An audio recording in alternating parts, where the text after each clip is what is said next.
Gopalganj police ने मतगणना के दिन बड़ी सफलता हासिल करते हुए कुख्यात अपराधी फहीम सिद्दीकी उर्फ बाबर को हथियारों के बड़े जखीरे के साथ गिरफ्तार किया है। पुलिस अधीक्षक अवधेश दीक्षित ने बताया कि बाबर गोपालगंज में एक हाई प्रोफाइल व्यक्ति की हत्या करने की नियत से आया था। उसके पास से एक देसी कारवाइन, एक पिस्टल, 10 जिंदा कारतूस और चाकू बरामद किया गया है। बाबर थावे थाना क्षेत्र के हरदिया गांव का रहने वाला है और उसका आपराधिक इतिहास लंबा रहा है। वह पटना में पीर बहोर थाना क्षेत्र में हुए 5 किलो सोना लूट कांड, CAA विरोध प्रदर्शन के दौरान उपद्रव, हथियारबंदी समेत कई गंभीर मामलों में जेल जा चुका है।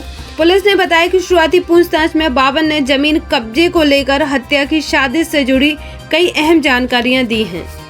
14/11/2025 को शाम में तुर्का पुल के पास गोपालगंज थाने के द्वारा और DIU टीम के द्वारा वाहन चेकिंग के दौरान एक व्यक्ति जिसका नाम फहीम सिद्दीकी उर्फ बाबर है, ये रहने वाला हरदिया थावे का है, इसको वाहन जांच के दौरान पकड़ा गया। चेकिंग के दौरान इसके पास से हमें एक देसी कारवाइन, एक देसी पिस्टल, 10 जिंदा कारतूस जिसमें 9 mm के 9 थे और एक 8 mm का एक कारतूस था, 3 मैगजीन जिनमें से 2 मैगजीन कारवाइन की थी, एक पिस्टल की मैगजीन है, अपाचे मोटरसाइकिल, मोबाइल और चाकू और हथियार साफ करने वाली किट बरामद हुई।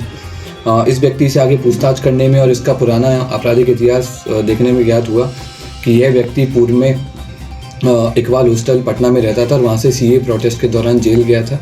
उसके बाद में ये 2024 में पटना के कोतवाली थाने से लगभग 5.5 किलो सोना लूट के कांड में गोली चलाने के बाद में जेल गया था। उसके बाद ये इधर आकर के रहने लगा और यहाँ पर ये ज़मीन का काम शुरू किया। यहाँ पर होटल शबनम के पीछे एक विवादित ज़मीन है, वहाँ पर इसने इसी के एक पार्टनर हैं जिनका भी हम नाम नहीं बता रहे हैं, उनके साथ में इसने काम करना शुरू किया और उस ज़मीन पे क्योंकि पहले से विवादित था और उस पर हम लोगों के द्वारा पूर्व में भी कई सारे केसेस दर्ज किए जा चुके हैं, तो उस ज़मीन पर दिवाली के आसपास मारपीट की घटना हुई थी। उस मारपीट की घटना का बदला लेने के लिए और उस ज़मीन पर जाकर अपनी रंगदारी शुरू करने के लिए और एक शहर में वह का माहौल बनाने के लिए इसके द्वारा अपने एक पार्टनर से देसी कारवाइन और पिस्टल की खरीदगी की, जिसका इस्तेमाल ये यहाँ पर कुछ मर्डर करने के लिए करने वाला था। तो वो सब अभी हमारे अनुसंधान का पार्ट है, इसलिए हम लोग उसको ओपन नहीं कर रहे हैं। हम लोग इसमें आगे और भी जांच कर रहे हैं कि इसका जो पुराना आपराधिक इतिहास, क्योंकि फतह में भी एक केस हुआ था, उसमें भी इसके द्वारा घटना करने की कोशिश की गई थी, लेकिन पुलिस के द्वारा इसको पकड़ लिया गया। इसको नहीं पकड़ा गया था, इसका हथियार बरामद किया गया था। तो और भी इसकी जो चेन है, इसके जितने भी जो इसका जो गैंग है, कहाँ से लागत लेके आता था, आगे क्या इसका प्लान था, उस पर हम लोगों ने पूरा पता किया है। हम लोग इसमें आगे अनुसंधान कर रहे हैं। कहाँ का रहने वाला है सर? ये हरदिया थावे थाने का रहने वाला है। चुनाव से भी जुड़ी कोई बात नहीं थी कल मतगणना? नहीं, इस चुनाव से जुड़ी बात नहीं है, लेकिन इसमें कई सारे जो इसके कन्फेशन में हमें कई सारे ऐसे वाइट कॉलर लोगों के नाम, कई सारे ऐसे ज़मीन माफियाओं के नाम सामने आए हैं जो अपने आप को जनप्रतिनिधि बोलते हैं, लेकिन वो ज़मीन के कारोबार में काफ़ी सक्रिय रूप से गोपालगंज में एक्टिव है। बिहार के अलावा और भी किसी राज्य से इसका कनेक्शन जुड़ा है सर? नहीं, अभी ये सिर्फ गोपालगंज, वैशाली, पटना में इसका कनेक्शन है।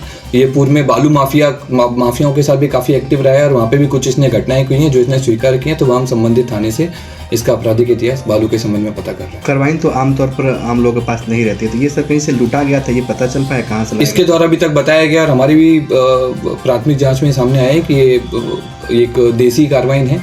ये कहाँ से लेके आया था उसका भी हम लोग पता किए हैं, उस पर भी हम लोग आगे अनुसंधान में काम करेंगे।